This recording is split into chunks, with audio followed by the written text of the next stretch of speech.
Sigurado ako sa mga nakatutok dyan, updated kayo dito sa bagong kumakalat na balita na tinanggalan na o tatanggalan na ng security personnel si BP. Hindi tayo sigurado kung confirm na itong balita na to na kumakalat or plano pa lang. Pero ganun pa man, magbibigay tayo ng konting reaction dito sa mga kaganapan na to. Alam nyo, dapat hindi na natin kinakagulat itong mga ganitong klasing issue para sa ating mahal na dating Pangulong Duterte. Dahil it's all part of the game. At nasa kanila yung momentum, pwede nilang gawin yung mga bagay na gusto nilang gawin sa ating dating presidente. Kasi sa panahon ngayon, ano ba ang meron si dating Pangulong Duterte? Meron siyang tayo na sumusuporta sa kanya, na nagmamahal sa kanya. Yung mga milyong-milyong Pilipino na nakatutok ngayon sa social media at binabantayan ang bawat galaw o bawat mangyayari sa ating dating Pangulong Duterte.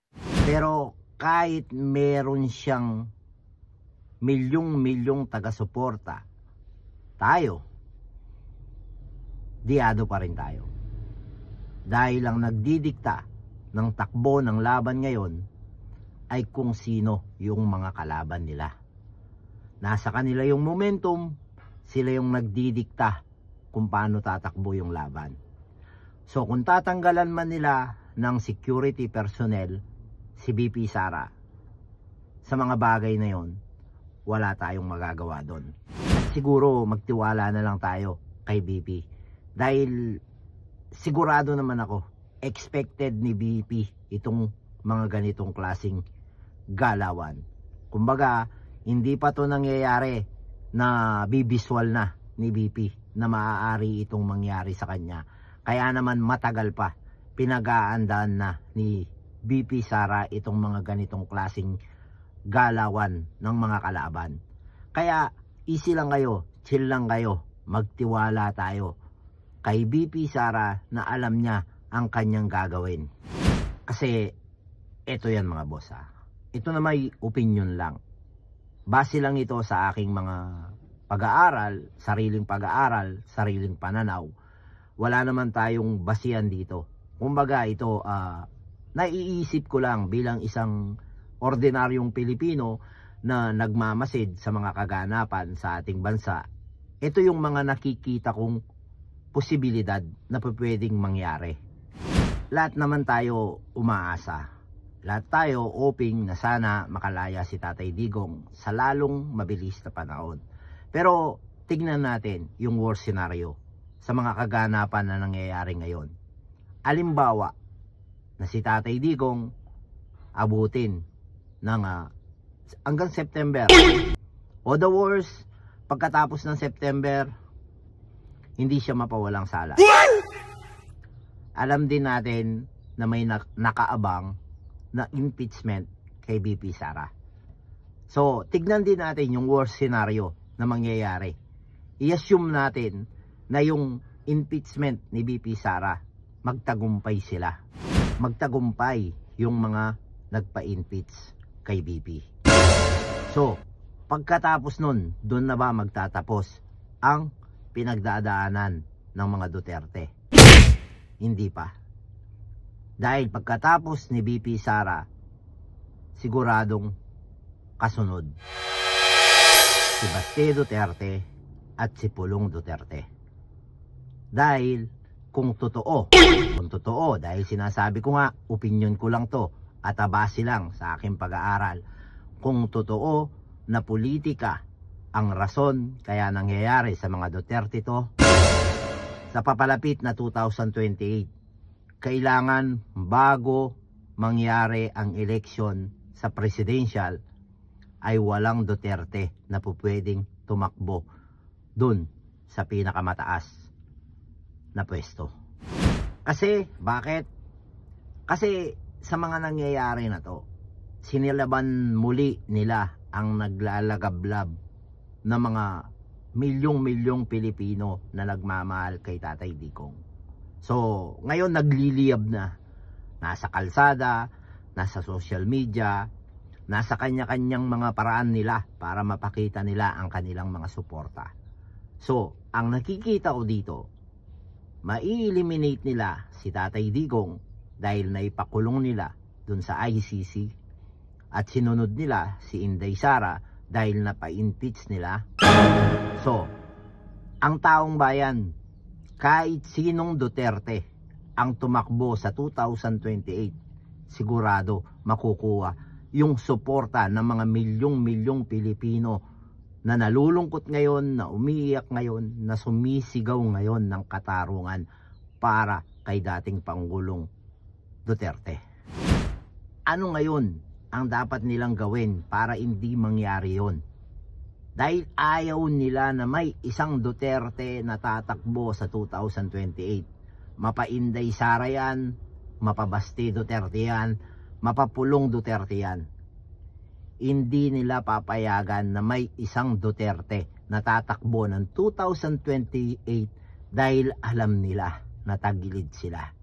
Dahil nakita nila kung gaano kamahal ng taong bayan si Tatay Digong at kung gaano naniniwala sa kakayanan at sa lahat ng magandang nagawa ni Tatay Digong sa bayan.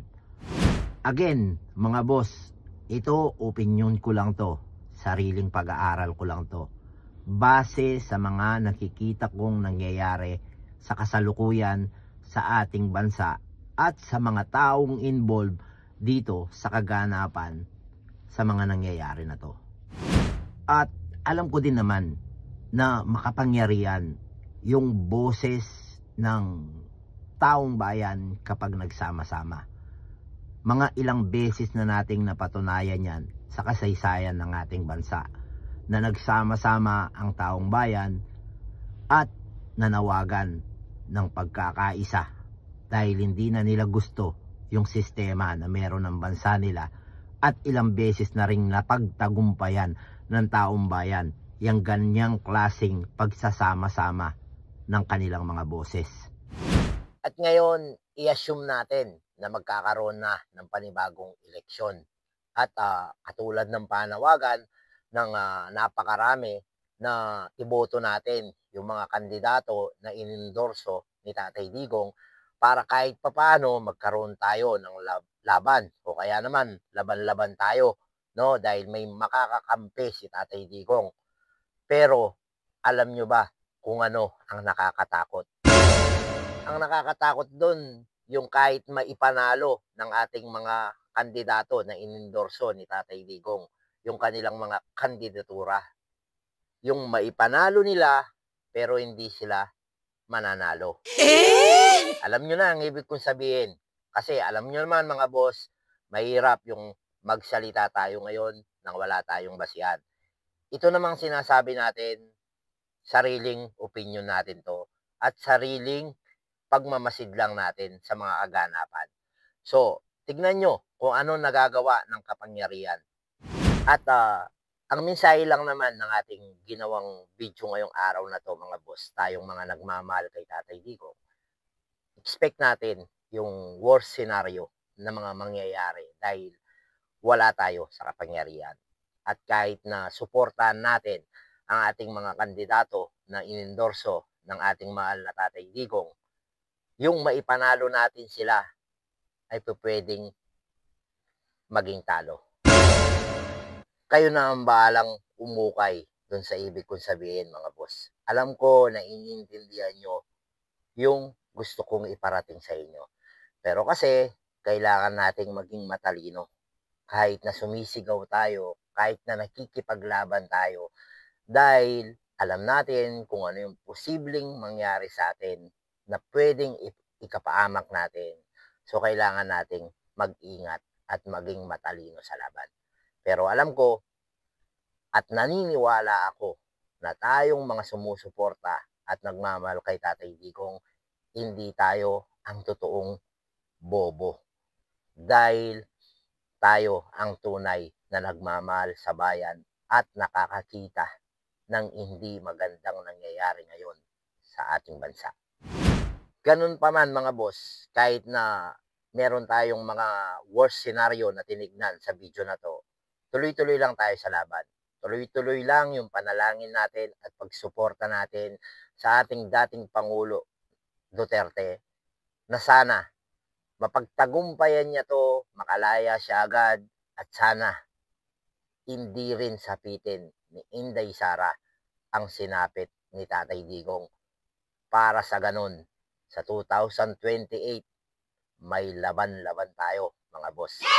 Mag-iingat kayo palagi mga boss. Magkita-kita tayo sa mga susunod na vlog at maraming salamat sa mga patuloy na tumutulong sa atin na ipagkalat itong ating mga ginagawang video. See you on next vlog mga boss.